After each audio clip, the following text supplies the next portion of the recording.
Blade is better than Jing Yuan. If Blade is a C, then Jing Yuan needs to have a D tier grade. Then Himiko would be F tier. Oh my god, stop. Hello everyone and welcome back to another winning video. Today we are building a tier list on stream at twitch.tv/Lunae, and in honor of Seele's first rerun and the first rerun of any 5-star character in Honkai Star Rail, we will be grading all of the limited 5-star characters based on who we think is best to pick up in a future rerun. If you'd like to participate in future discussions, feel free to again join us at twitch.tv/Lunae. Feel free to give a like and subscribe if you're enjoying the video. And disclaimer, this video is our opinion only. Feel free to fight us in the comments respectfully. But again, this is just for fun, just our thoughts, and maybe this can help other players who are not as in tune with the meta or as knowledgeable to help make some decisions on who they should plan on pulling for in the future. Let's try to go in order of when each 5-star released. So we'll start with Seele. Personally for me, I think Seele is A tier. And the reason why I say that is, let's think of all of the content that we've encountered in the endgame. Like, I remember when doing MOC, I actually had a lot of trouble because I don't have a quantum DPS. There were so many enemies that had quantum weakness, and before I got Silverwolf, it was a pain. Sure, we have Qingtui, but you know, she's a 4-star, so I feel like she doesn't do as much damage. She requires more investment to build. You kind of need her C6, I think. And also, despite playing this game, I don't really like to gamble. And I also think Seele is just very solid overall. Like, I don't think she'll be outclassed anytime soon. And I also think that she doesn't require a high amount of investment. Like, for example, I don't feel like I need to pull Seele's light cone for her to be usable. Qingtui does consume a lot of skill points as well. Yeah. We should put her in S tier because S for Seele. I'm not putting her in S tier just because of that, doc. I'm sorry. And yeah, Seele does have the free hunt light cone from the Hertha shop. I think you can get away with not pulling Seele if you like Qingtui and you have her built. Because for me, and we'll discuss this later in the list, but there are characters in my mind that are like, oh my god, I'm so glad that I pulled for them. And I think these characters are a must-have for anyone. I don't know if Seele is a must-have for everyone. The only place where Seele doesn't shine is if the enemy doesn't have a quantum weakness. But then again, you could say Seele works well with Silverwolf, but also like then you need to pull for Silverwolf. You know what I'm saying? I'm not saying we're not putting her in S because she needs lots of supports. I don't think she needs a lot of supports. Like, not any more supports than the typical hunt character. So is she not S tier because she's hunt/single target? I don't know if that's a good standard to like, because I think like for being a hunt character, she is like really good. And like, yeah, like her downside is she's single target, you can say, but she balances that out by doing good damage, in my opinion. Okay, you know what? Let's just put her in A for now, and we can come back and revisit it later if we want. Who came out after Seele? Was it Jing Yuan? Oh my god, my memory's so bad. It was Jing Yuan. Alright. So, as much as Jing Yuan has grown on me in the story,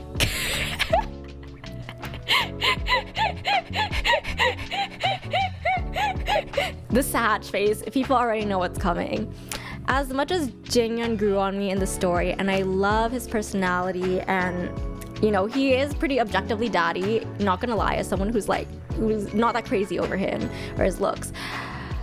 I think he has been the limited 5-star that's been power crept or outclassed the most.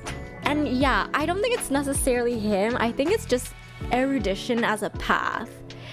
It feels like there isn't really a particular area that it shines in, so it just ends up being mid at everything it does. And with the release of Kafka as well, where Kafka is a pretty solid DPS and, you know, makes use of Dot through Nihility, it kind of feels like Jing Yuan's been replaced. I'm not gonna lie, because another thing that I've seen people complain about is it's very easy to interrupt him. And what I mean by that is, if the enemy has a reliable way of slowing you down, which enemies tend to do in MOC, then his Lightning Lord doesn't get a chance to act because it keeps getting like pushed back. You can't increase the Lightning Lord speed either. Yeah, I think that's a big thing. Yeah, I don't know. That's really all I have to say about Jing Yuan. And really unfortunate. Who knows? Maybe there'll be a buff to Erudition in the future. I really don't know. You're right, Dava. He still does a good job. There are actually still situations where I'm farming and I'm like, oh my gosh, I wish someone on my friends list had Jing Yuan as their support, because he's really effective against, you know, fighting the automaton that summons the fishies, which are really annoying, and he's really effective against fighting Fantilia with her flowers. But on a rerun, for a free-to-play player, I would tell people to skip him. I think Silverwolf was my first limited 5-star because I skipped Seele and Jing Yuan for her. I've actually heard people say that Silverwolf is like the Kazuha of Honkai Star Rail, and that's because her ability to apply an additional weakness, it is really handy. There is a downside to it because you can only apply it to single target enemies, so it doesn't work as well in mob situations, but basically having her makes mono quantum team viable in practically any situation, and it also makes other types of teams viable as well. She provides a lot of flexibility. Yeah, when she applies the wrong weakness, that's tough, but there are ways to mitigate that.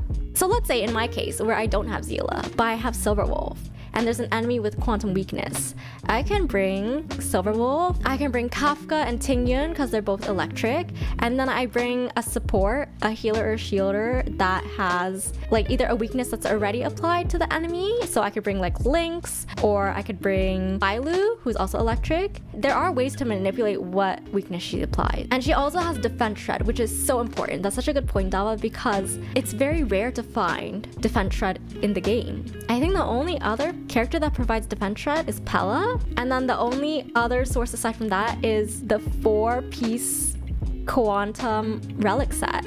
But yeah, I think after I got Silverwolf, it definitely made clearing content on my account so much easier. And again, that's without a Quantum DPS. I think I have a DPS for like every other element except Quantum, but it just makes using those DPSs way more viable. So I think she's a top support to have because she provides so much flexibility. Okay. Luocha, all right. Okay, I will say in my personal experience, I did not intend on pulling for Luocha or his light cone. I have both because I got extremely lucky. I got both in 30 warps, and I think pulling on his banner is actually the most serendipitous thing to happen to my account. And the reason that I say that is because I'm actually very grateful looking back that I got Luocha. Like, not even that, like his light cone. I don't think I need his light cone. I don't think his light cone is necessary. It definitely helps. But having Luocha himself has made clearing content so much more viable and easier. Because he is just such a good healer. He is the damn best healer in the game. And yes, Dava, I know what you're saying about how he doesn't feel safe because he doesn't really have an emergency heal. Well, okay, wait, that's not true. He does kind of have an emergency heal. You know, his passive, anytime a character drops to below 50%, he will heal them automatically. And it doesn't even use up a skill point, which is wild. But it's just that, yeah, the heal has a 2-turn cooldown. But if you can get around that, like I personally, it's very rare that I run into a situation where I need to use his emergency heal and then I don't have access to another source of healing after, because usually by that time you can also pop his ult and then apply healing with your attacks. But yeah, I feel like Luocha can fit into any team. He provides so much healing, and also his healing scales off of attack, so it makes him a pretty viable damage dealer as well. Not a fan of his personality, or, you know, I'm pretty sure he's like a bad guy. I don't think he's daddy. I don't care for his looks, but meta-wise, he, I think, is the #1 must pull. If you don't have him, I think he is like top tier. Like, you should definitely pull for him the next time he rolls around. Who here was not a fan of Luocha and now she's defending her? I know, how the turntables, right? Which is unfortunate because, yeah, he was a bad guy in Honkai Impact 3rd, and yet in this game, he's so integral to clearing content. But, you know, it is what it is. That's the cruel irony that Hoyoverse has put upon us. And also, this is not really relevant to this tier list, because again, I think this tier list is like in general, and to try to make it as applicable as possible, we're considering people who are free to play or low spenders. But if you want Eidolons on your Luocha, his Eidolons like turn him into a very well-rounded character. I'm pretty sure one of his Eidolons helps his ult do more damage, so it turns him into more of a damage dealer. One of his Eidolons like gives him a shield or something, or allows him to shield your team. And then one of his Eidolons, it gives you a buff to your team as well. So if you E6 him, you're basically getting like an all-in-one package. You're so happy hearing me say all these things. Well, you better savor it now, Megs, because I don't think it's gonna happen again. And yes, Blade does synergize well with Luocha, but like I said before, I think Luocha just fits into any team. Like, he's such a good source of sustain, so. And speaking of Blade, next up we have the one and the only, our Xiao equivalent. But I still think Xiao is better. Anyways, okay, maybe this is a hot take, but no, this is not a daddy bias, okay? This is not a daddy bias. I actually don't like Blade that much. Come on, I skipped him, y'alls. I don't actually find him like that attractive. Anyways, I actually think he belongs in the same tier as Jing Yuan.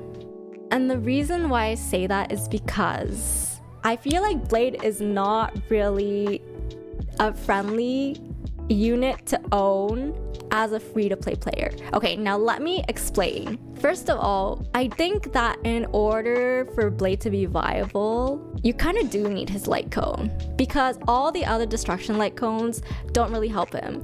They're all like based off of attack, when his damage scales off of HP. Y'all think he's B tier because he does a lot of damage? Okay, wait, but I'm not done. So someone asked if Seele is not an S tier because of the supports that she needs.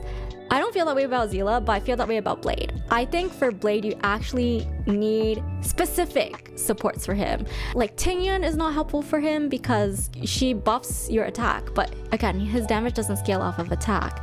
Asta doesn't really help either. Like, she helps with giving speed, but that's basically it. I think for Blade, you really want to have Bronya, but that's hard to do because she's a standard 5-star character, and there's no guarantee that you'll get her until you hit, you know, like your 300 standard wishes. The Arlen light cone can work, but otherwise it's hard to build him. Yeah, I just feel like he's expensive. Like, yeah, he's not really skill point hungry, but I think you do need a very specific setup for him. And so that is why I would advise free-to-play players or new players to skip him. And then the other thing is, unlike Seele, I think Danhong is more viable as a DPS. So any enemies, any bosses that you come across with a wind weakness, you can probably just use Danhong to fight them. You think B for Blade causes damage and you find yourself using him more than Jing Yuan from Friends? I don't know, I just feel like, yeah, maybe the damage is good, but to what cost, you know? Okay, you know what? Maybe I am being too harsh on Blade. I will say his damage is quite good, but I don't know if it's like, if it's worth pulling for him compared to like other characters, other 5 stars that are limited, or compared to units that we get for free at the start of the game. I'm not saying this because I'm biased towards Dan Heng. I'm just saying that as someone who has built Dan Heng, I don't have a burning need for Blade. It doesn't feel like that. Like how I do for Seele, you know? You feel like C is almost never pull and B is pull and rerun? Okay, that's fair when you put it that way. We can make these a little more clearer. Isn't Blade's best team like Bronya, Xuan, Lynx? That is an expensive team. Yeah, I feel like just him, the fact that Bronya is his best support makes it really hard to invest in him. Mommy. You think Kafka is S, but Dava thinks Kafka is a B. So I personally think Kafka would be an A. And the reason why I say that is because I don't remember if we get Serval as a free unit, but even though we technically had a free 4-star electric AoE damage dealer, again with the State of Erudition, I don't know, it just felt like Serval was not doing it for me. Like in content that had electric weakness, despite building my Serval so much, I felt like I didn't have a good source of damage for her. And this was also, again, because I didn't have Jing Yuan. And you all know that I lost my 50-50 for Kafka, and I was actually considering just skipping her and saving my guarantee for someone else.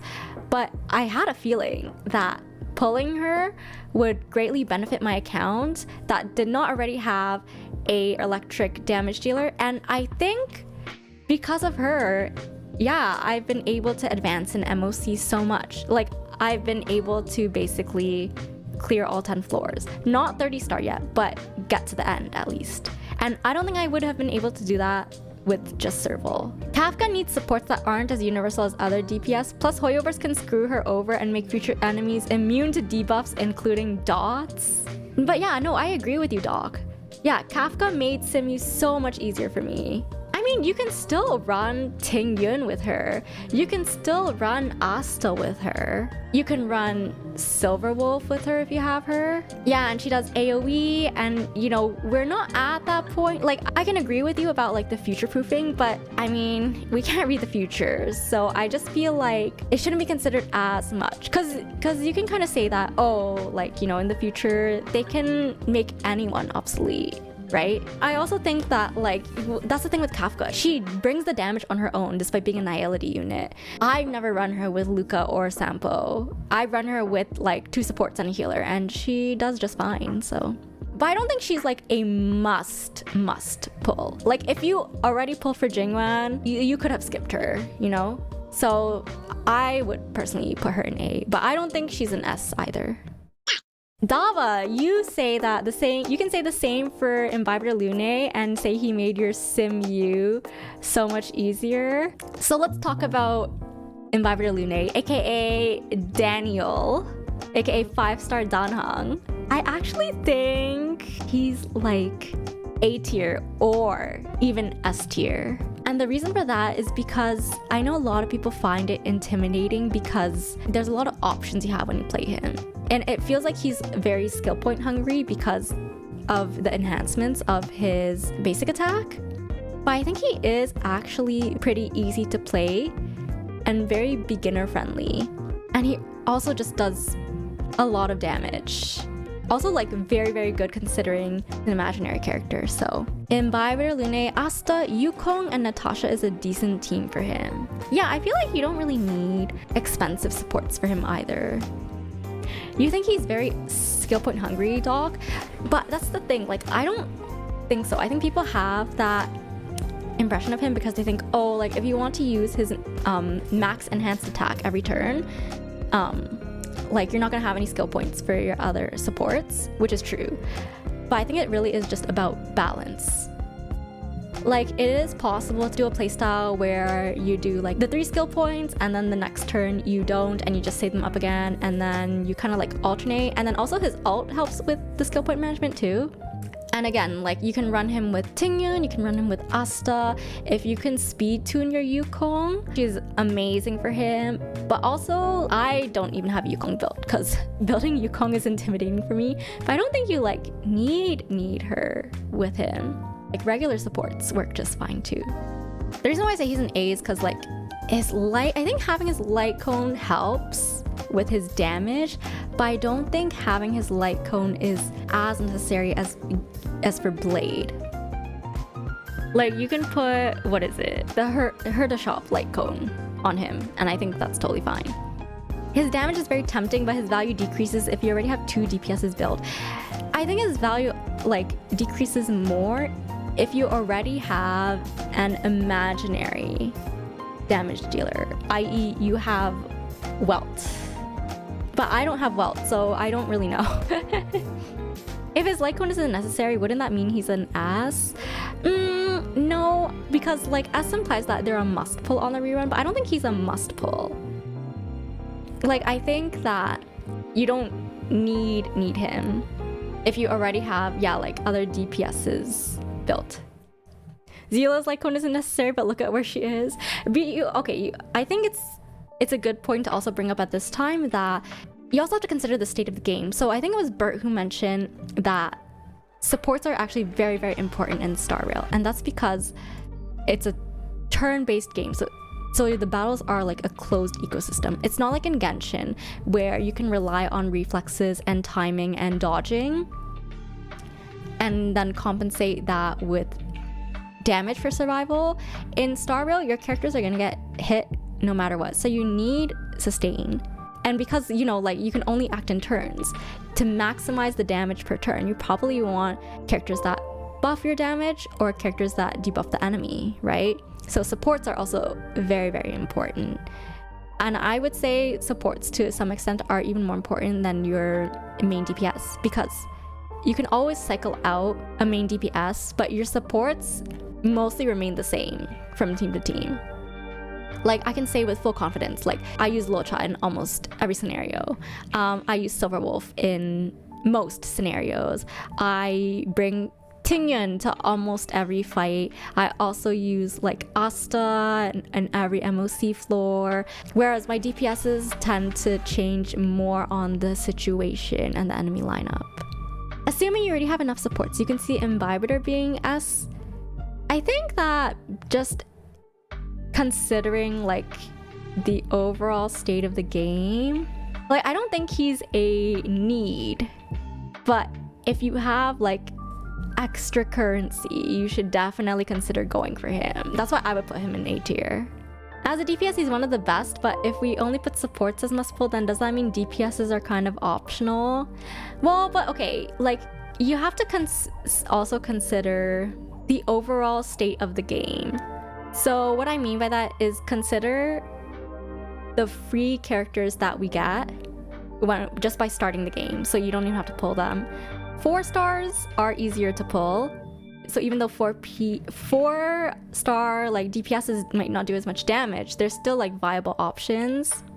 You still have to have damage, that's true, but I just feel like by the time he reruns, you'll already have a stable source of damage, you know? But also like that's like why he's like in the A tier. It like some of it is circumstantial, I will say. Same can be said with supports. Wait, what do you mean, Dava? Oh, if Luocha gets a rerun, there's a chance you have 2 abundance already? No, I would still say pull for Luocha. Even if you already have abundance gear, just like think about it. I had Natasha built and I had Bailu built. I can definitely say his healing outscales like both of them. So like I didn't even get a chance to use my Natasha. Like maybe I don't know how good Lynx's healing is, but I feel like just because she's a 4-star, like his healing will just be better than hers. So if you get him, even if you've already built her, you should build him, you know? Oh yes, Char's here. Oh sorry, Char. Hi, say hi to chat. And I'm saying this as a Daniel like lover. You know, Daniel is my favorite male character in the game. Maybe it is biased because but no, I don't think so, because like I think he was a must pull for my account, but I still think he's an A tier. Maybe it's because I had Silverwolf, but I think I still could have maybe cleared content without him if I lost my 50-50 for him. But I think he's an A tier. Like we can put him first above Seele and Kafka, because just I think his damage is just incredibly high, and the fact that he's a multi-target target AoE damage dealer that still does such insane numbers. I think that puts him above Seele, but yeah, he's better on Seele, but not the same. He's not as like universally needed, I think, as Luocha and Silverwolf. Yeah, obviously Dava, if this was a tier list based on hotness, he would be at the very top, but it's not, so. Alright, on to our current 5-star, Xuan. Our Xuan pulls were insane, and I will say that I personally think that she belongs in S tier. Like, I think she's another must pull for people. Yes, we are putting all the limited supports in S tier just because they're so good and they're so necessary. Like, again, think about it. The overall state of the game, I'm not saying that's fair or anything, but this is the reality, is that people that didn't pull Gepard or Bailu and skipped Luocha, like, their only source of sustain were March 7th and Natasha, which is brutal. And I just think, like, okay, despite me having March 7th built, despite me having Natasha, Bailu, and Luocha, I still pulled for Xuan because I think she's just that powerful. Again, she provides more flexibility to your teams because even though she's a preservation character, if you build her well enough, you don't need to bring another form of sustain because she can heal herself. Once her HP falls under, like, what is it, like 50 or 40%, she can heal herself. And she can refresh the stacks of her heal by using her ultimate. So with her, you can just keep tanking everything for your team and she doesn't die and you don't even need to bring another healer. So you can open that slot up for another buffer, a sub DPS, or yeah, you can just maximize the damage on your team more. So yeah, don't bring Bailu with your Xuan. You don't need Bailu with your Xuan unless, but that is an option too. If you're facing an enemy that's extremely tanky, I mean, I remember having Bailu and Xuan got me to clear MOC floor 9 and floor 10 in my most recent run. And my Xuan is not fully leveled yet. So if it works, it works, you know? Yes, and another thing about Xuan is also, I feel like she doesn't require as much investment. You build her pretty standard, and she makes great use of texture of memories, which is the preservation light cone from the Hertha shop. So how about we make a tier for 5 stars to pick for your 300 standard guarantee? How about that? Okay. The Bronya tier. All right, everyone, calm down.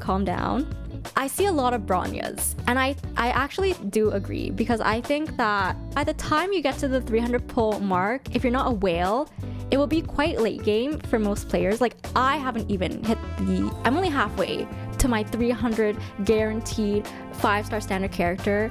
I would say if you don't have Bronya by then, you should definitely pick Bronya, because she is like such an OP support, considering that, you know, she advances the action of your character when she uses her, her skill. That is so broken. And she also buffs their damage.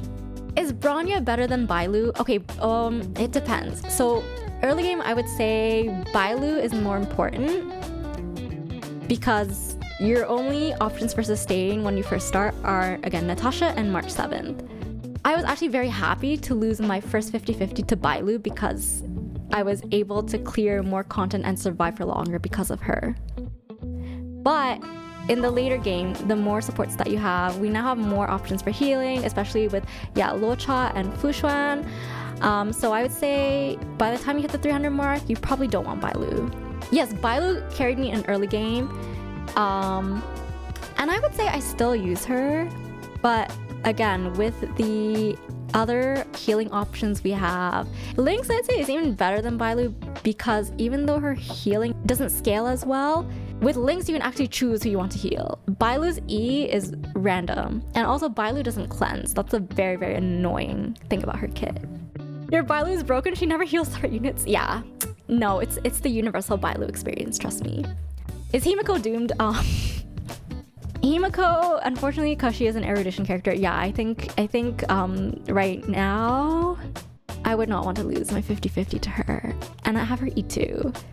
And even after getting her E2 and like half building her, I've actually wanted to full build her, but I just don't feel the need. I don't think that finishing my build for her will be as beneficial to my account as building other characters, which is unfortunate. Is Gepard really that good? You think Jeppy is on the level of Bronya? Did we agree, chat? I don't have Gepard, so I can't say.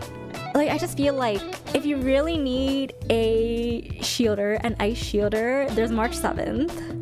And I know his shield is like really, really good, but I feel like you still need to run a healer with him for late game content.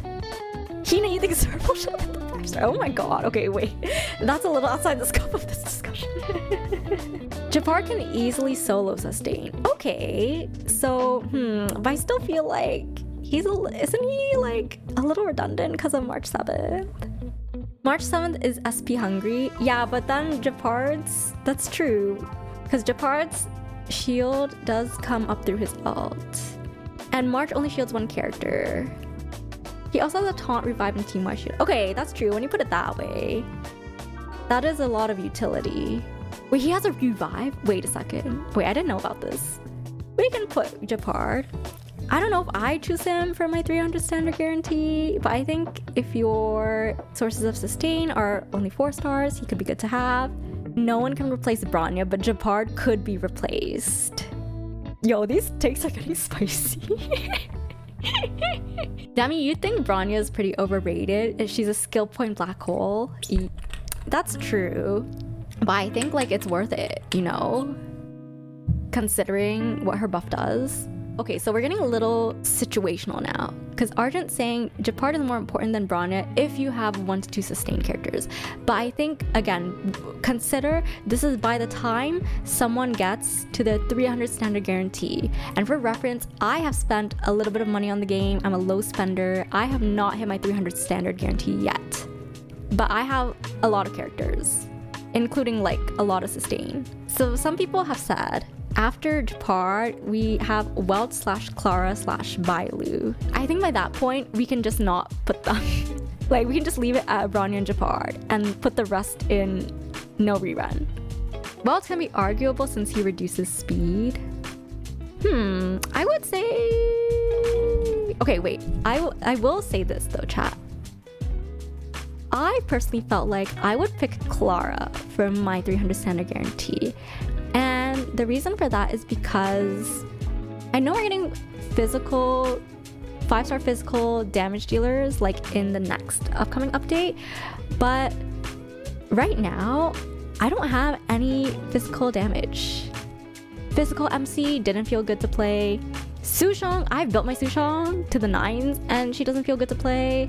I haven't even built Luka yet. I heard he's good with Kafka, but I don't know. And so I feel like if I got Clara, that would really help my account. You have Silverwolf, you don't need to bother with weaknesses. Yes, but it's a problem when the enemy has physical weakness, but not quantum weakness.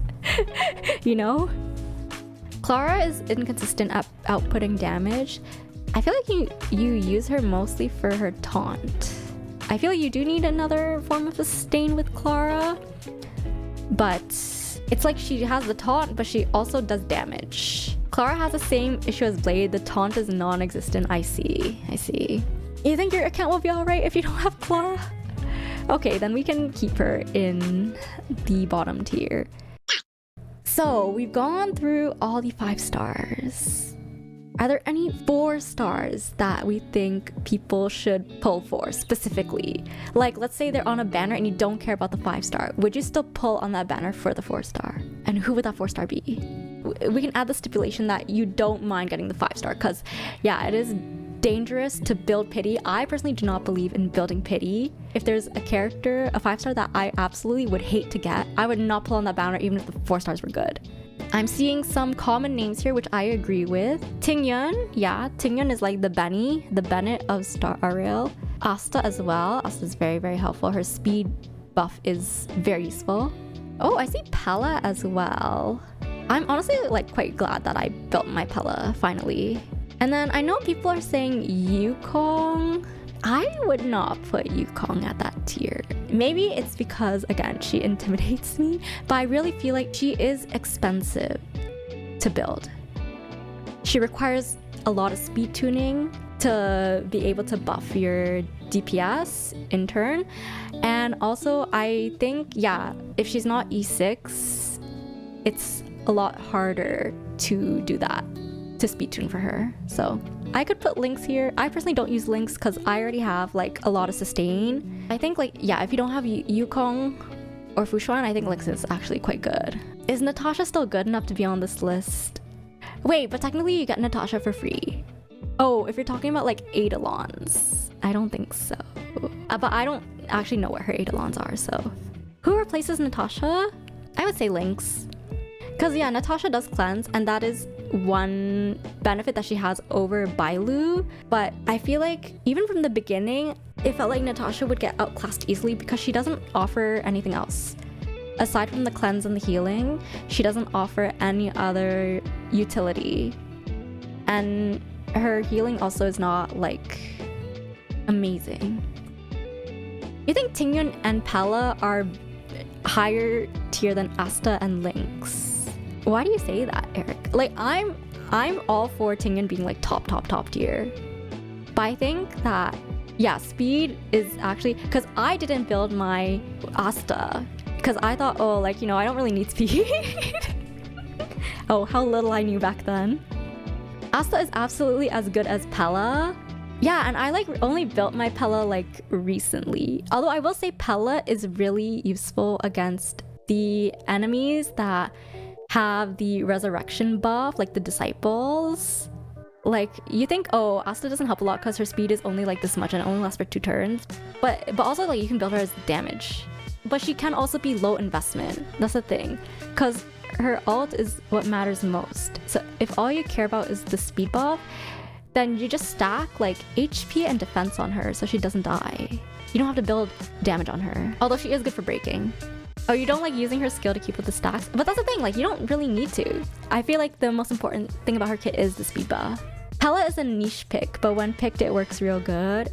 And you know, Pela does have defense shred, but I just feel like buffers in general are better than debuffers for most situations. Argent, you think some of these characters have very high immediate pull value and will become outdated early on, but others will have moderate pull value, but stay good for a while. And Jing Yuan was one of those characters that fell off quickly, unfortunate but true. But Kafka will keep improving with every new dot character released. Yeah, I agree. How good are Luka and Sampo? I don't think they're good enough to get their own tier. Or I don't think I would pull for them like regardless of the banner. I've heard people say that Luka isn't actually like that good. Like he kind of needs Kafka to really do well. And I think Sampo is better than Luka, but yeah, I don't know because I don't have him. Star Rail power creep feels stronger than in Genshin, and it's worrying. It's just the nature of the game because it's a turn-based game. So you can't imagine the day that Daniel gets power crept, but the possibility is real. Yeah. Anyways, okay, does anyone have any other comments about this tier list? Like, does anyone have any big disagreements with the current order of things? Wait, I said Himiko sucks. I did say that. But again, this is just a guide and ultimately it's your account. So it really, like, you know, if you really want to play Himiko, don't let me stop you. That's all. Like, you know, go be free. You don't have an E2 Himiko. I want to build her too. I just don't have the resources to. Meta is not everything. But yeah. Hi, Extreme Huncho. Why is Daniel and Kafka not S? Because S is like must pull. No, like basically no matter what. Mostly no matter what. And just because of how Star Rail is as a game, I feel like damage dealers, not that they're less important, because I don't think that's true. You still need damage dealers on your team. You can't just have a team full of supports, obviously. But because of how Star Rail is structured, supports are a lot more important than people realize. So, and yeah, that's true Glorify. Damage dealers are power crept way easier.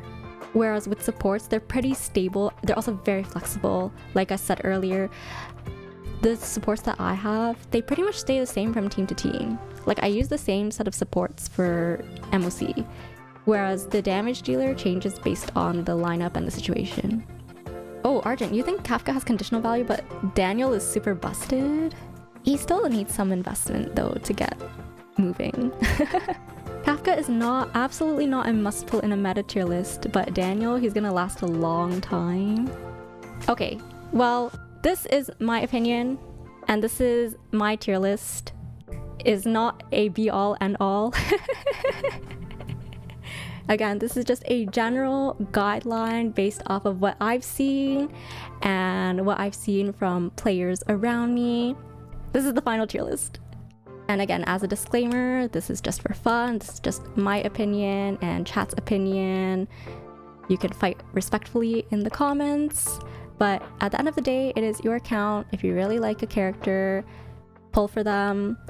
Don't let other people stop you from achieving your dreams, because at the end of the day, it is your account and how you want to play the game. So, but yeah, thank you to everyone who contributed in the discussion. Again, if you'd like to join in on these discussions in the future, feel free to join us at twitch.tv/whinnae. We also do game playthroughs and just general vibing and hanging out.